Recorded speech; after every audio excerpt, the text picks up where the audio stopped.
Hello, friends. Welcome to another edition of Foresight TV. I am with Phil Fogg, the CEO of Marquis Companies, operator of skilled nursing senior living communities out of the Pacific Northwest. We are going to be talking about what is undoubtedly the biggest crisis flashpoint in senior living today, and that is not occupancy, believe it or not. But first, our intro.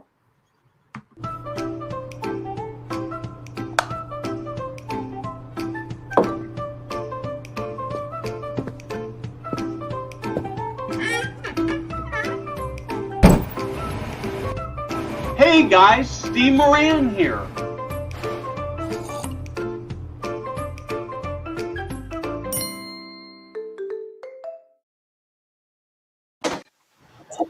So Phil, thanks for joining me today. It was last minute. AHCA NCAL put out a press release focusing on a news story at Axios that is talking about the really, it sounds almost like hyperbole, but really grave threat to the senior living nursing home industry because of the staffing shortage. But let's actually start with a little introduction of who you are, your organization, and then we'll dig into the problem.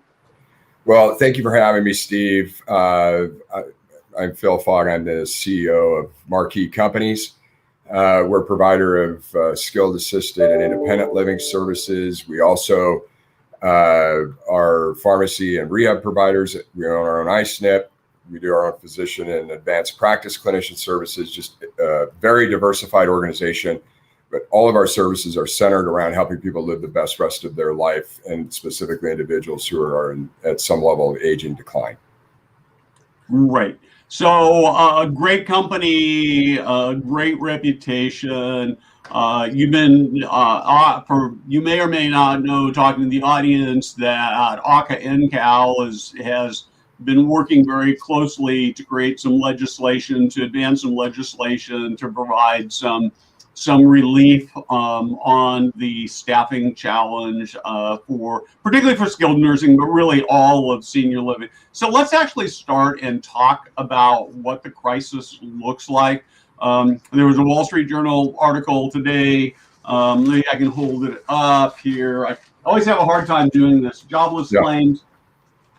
But and yet the claims are going down, still lots of heritage. The AHCA article about nursing homes. So talk to me a little bit about the scope of the crisis. Well, let me try to put it as the perspective of the pandemic outbreak. We around November, around the elections, you get the announcement that the vaccine is going to be approved, and all of us start thinking, we're going to finally get through this. Everything's going to be great. Our long-term care pharmacy got that vaccine right before Christmas. We started distributing that. And in fact, the positivity rates declined rapidly. And again, I was thinking by March, we could have some level of normalcy. And around the end of December and January, we started to see the nursing shortages. And I think that those were a combination of the marketplace was trying to hire nurse vaccinators, so they drew a lot out. It was nurses just with COVID fatigue. They'd leave the hospitals, they'd leave us, and the hospitals then would recruit our staff. And it was remote school for kids. It was just this confluence of just a number of factors.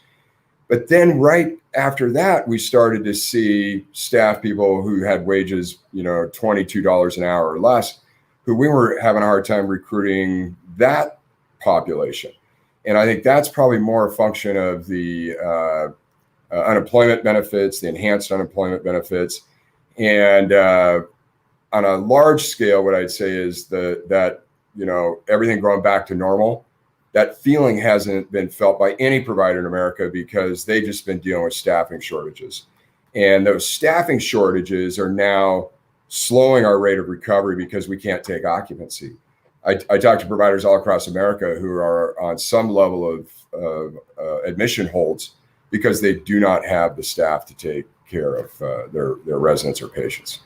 Yeah, and I mean, the cascading effect of that, it becomes really significant, right? It means that potentially patients, residents are backed up in hospitals that shouldn't be there, or they're discharged to home where they're not getting adequate care that they should get.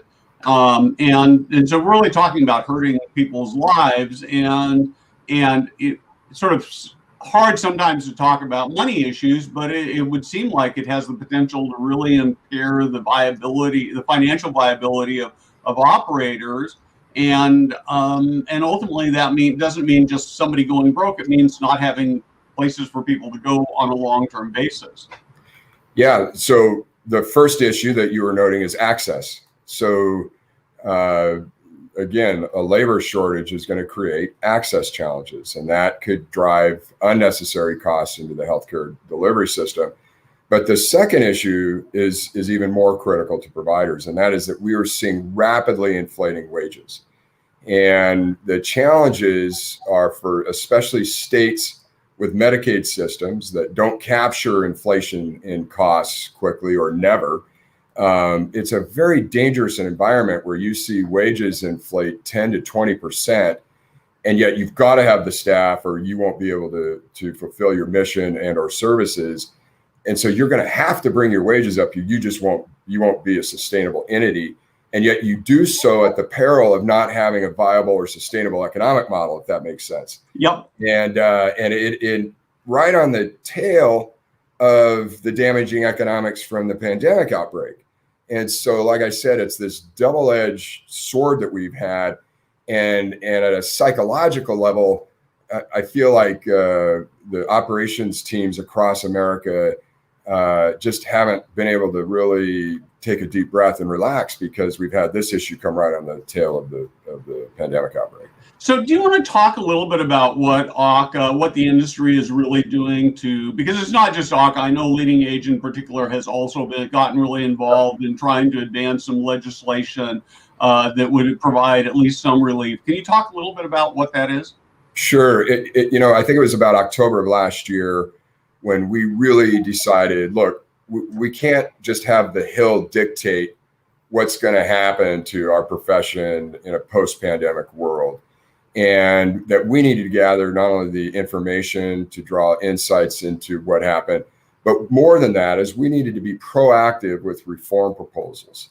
And so we have done that. We put a Care for Our Seniors Act together that essentially is advocating for enhanced staffing, for regulatory reform, for workforce development, and physical environment initiatives. And we did all of those things saying, hey, we're willing to work on elevating this profession, on dealing with some of the things that were really exposed during the pandemic outbreak, but we can't do it without meaningful Medicaid reform because, like it or not, Medicaid is still the primary funder of nursing facility stays in America. And again, if you're in a state or an environment, which is the majority, that is not going to enable you to inflate your costs without getting that recovery in a timely manner, it would be business suicide, if you will, if you just elevated those costs. And so we've got that proposal on the Hill. I've been personally very pleased to see the responses that we're getting.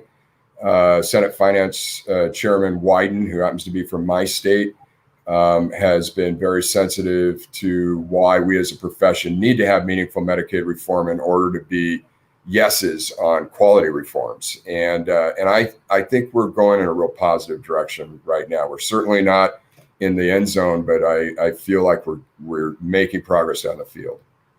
How much, I'm not sure I'm even the right, you'll probably have to help me with the exactly how I should be asking this question, but economically, just sort of to stay even, how much more money would it take to be able to get there? Well, it's a complicated question, but let me just start to fill in some of the gaps. If you were to just fill the current Medicaid hole, the underfunding of our current world, it's around a $10 billion hole that needs to be filled a year. And then all of the quality reform initiatives are about another 7 billion. And I'm using very rough numbers here, but that'll give you a sense for the dollar amount. And I think that it's a reasonable ask, especially in the context of all of the other healthcare expenditures. And I would also add, kind of to what we were talking about before, not investing is going to cost the system more in other places. And again, I think we're making reasonable progress. I think, we need to just make sure that we do not get unfunded regulatory mandates. That would just kill the profession. So 10 billion to me is a big number. It's a lot bigger than my bank account is or ever will likely be, right? Probably even yours as an organization owner. But is that really a big number or not so big when we start talking about, the federal government and the size of the program? It's 10 billion on top of 200 billion already, more than that. Total nursing home expenditures today, and I you know what, I don't even know that number, so I don't want to quote it, but it's in the hundreds. It's not. It's it's hundreds of billions. And so it's not. So as a percentage, it actually is not. No. I know it's weird to say $10 billion isn't very much money, but in some sense, that's really true, right? It's not. And I think that the thing that most providers listening to this or watching it are going to really understand is what we're talking about is defining allowable costs. What are the costs of providing our services? And having a common national standard for those allowable costs. And all we're asking is that CMS, when they approve state plan amendments every 3 years, ensures that 90% of the providers in a state are having 100% of their allowable costs covered. Now, it doesn't seem like an unreasonable request. However, there's, state budget groups and governors and other folks that get very challenged when you start talking about anything that may increase their budget. That's why we've taken an approach where we think the way to do this is to get the federal government, CMS, who's already paying 60 cents of every dollar for Medicaid in their match. We're asking them to elevate that to be able to make up that shortfall and to fund the quality initiatives.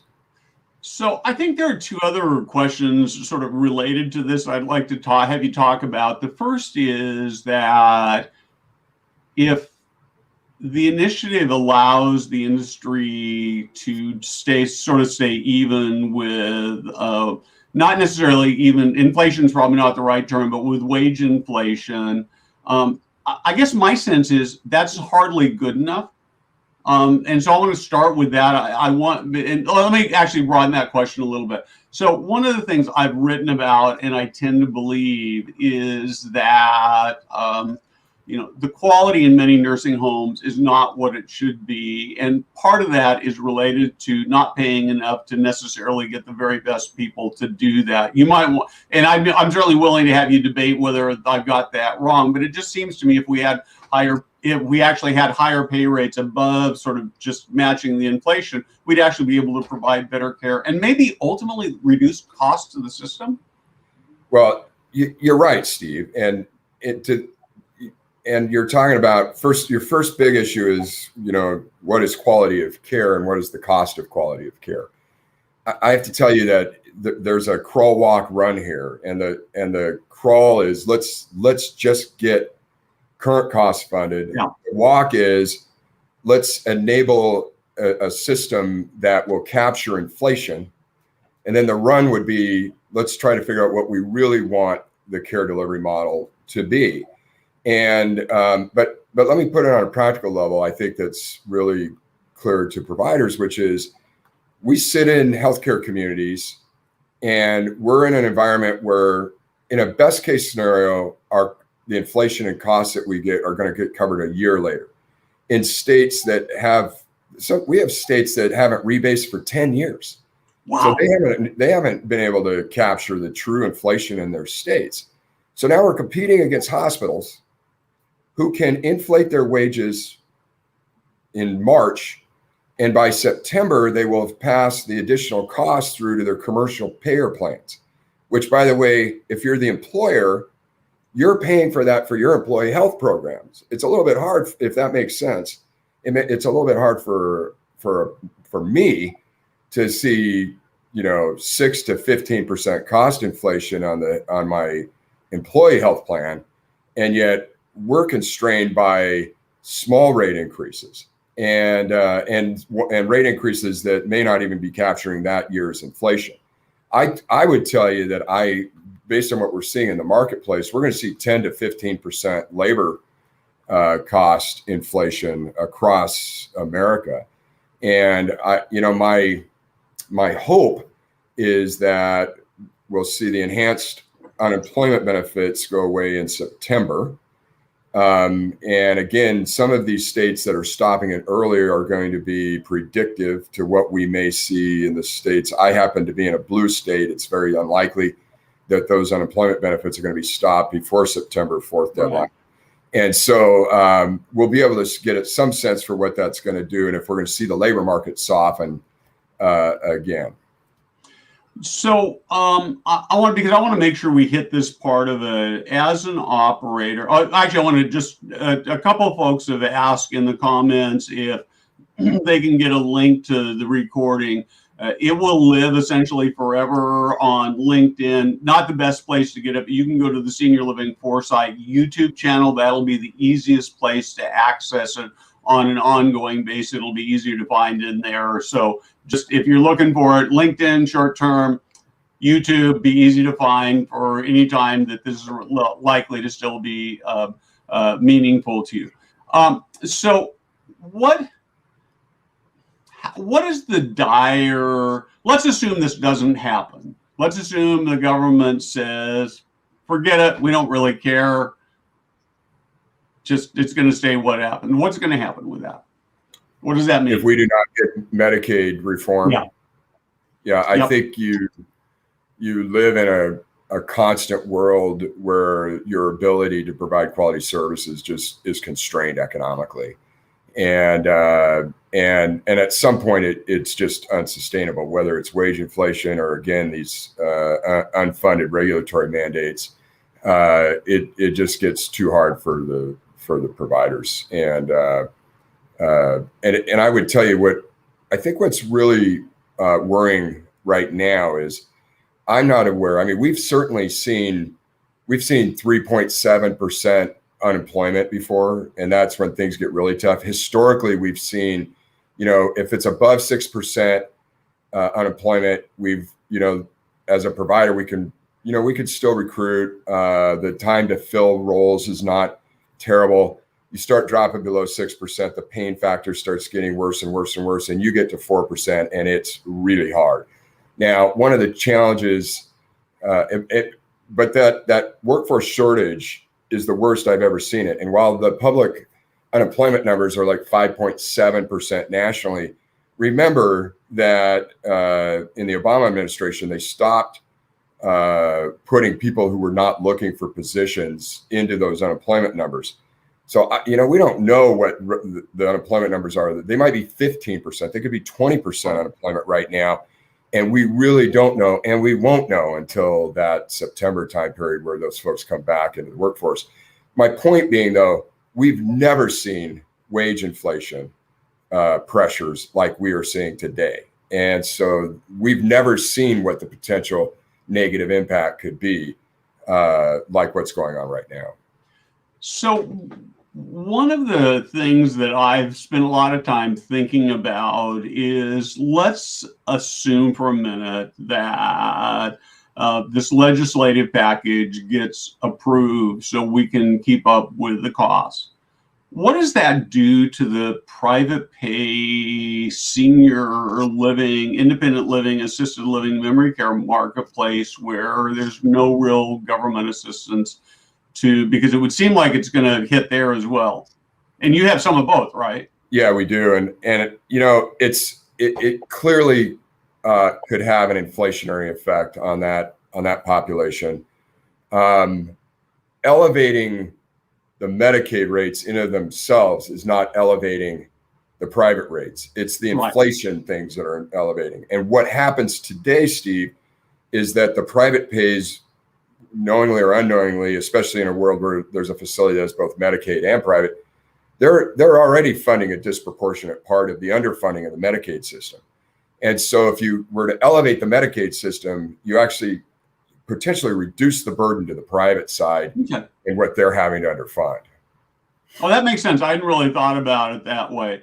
I was actually approached by a reporter for a general newspaper out of Pittsburgh yesterday to talk about the state of the nursing home industry. And one of the things that he said to me I found to be very interesting was that he talked to some people who had suggested that there are people who would normally work in a senior living environment, but are now looking at the shortage and are actually going to agencies because they can get more from the agencies, which is actually exacerbating the problem. And so I promised I'd at least, I don't know whether that's widespread or whether it's even true, but I thought I'd at least address the question to see whether that's an issue or not that you're saying. Well, the contract labor nursing CNA market has always had a business model that thrived in periods of workforce shortages. It's how they've survived. So if there was full employment in the facilities, just like it was right after the recession of 2007-8, then those agencies go down to very low need. But as the workforce starts to, the challenges increase, then that's where they can really increase their cost and to go out to the market, pay more, and charge the facilities whatever the market will bear at that time. And so, that question has got an interesting, context to me. I will tell you that today, those agencies are having equal or greater challenges as we are. And, I think that, it is what it is. Do I wish they were there and leveraging workforce shortages? I don't. On the other hand, competing against the agency is something that providers are used to, and there's compelling reasons why someone would want to work actually for the facility instead of being a contracted staff person. And I think that this goes to partly our responsibility to help retain our staff by creating work environments that people are proud of and want to be in and feel like they're making a difference in people's lives. And I think we can do that better if they're working with the facility than an agency where they're just hopping around between buildings.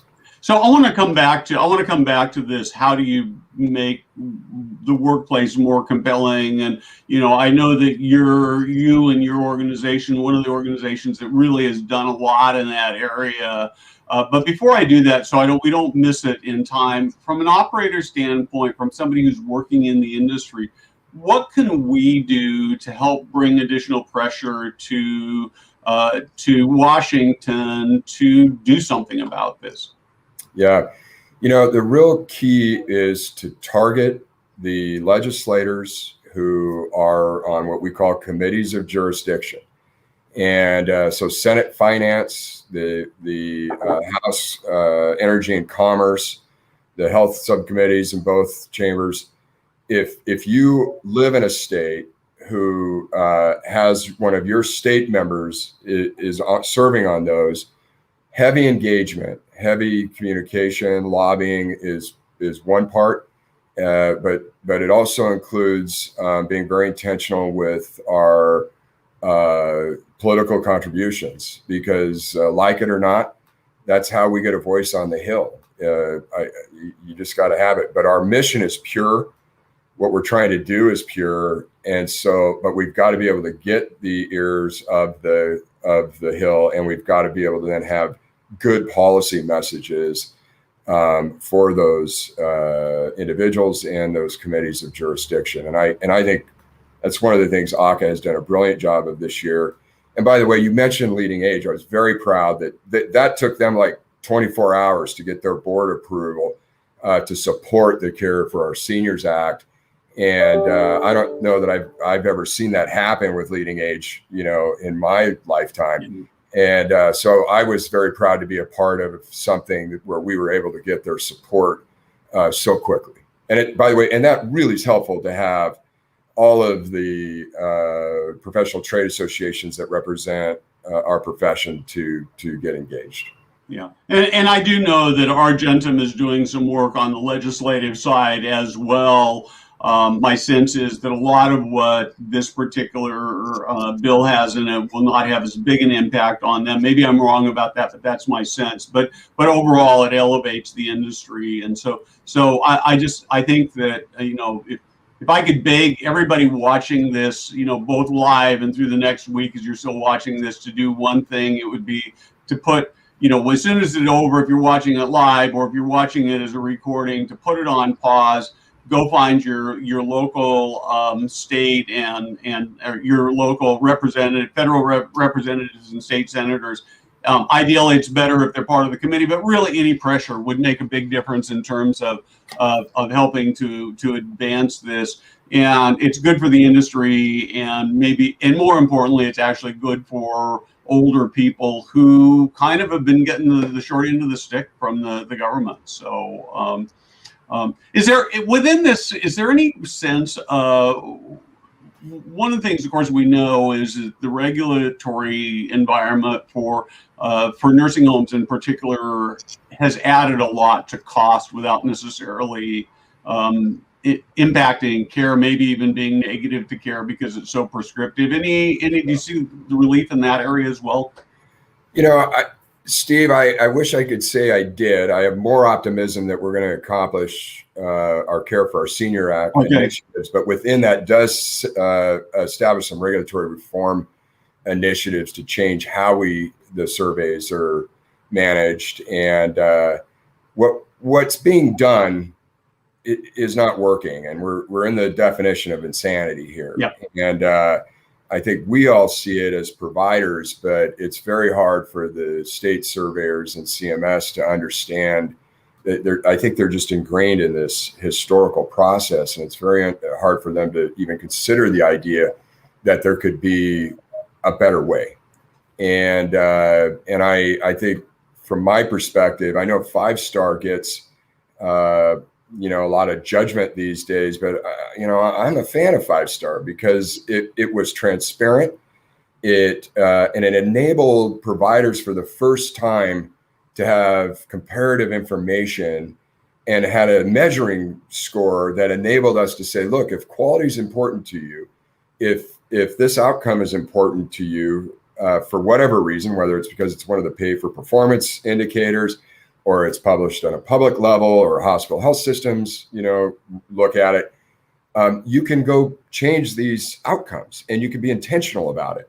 And that, to me, has gotten so much more positive results in the areas of quality than any survey would ever do for us. And I think that's our general approach, is you got to change this to be a positive collaboration with the oversight teams instead of negative. And it's very disappointing to me.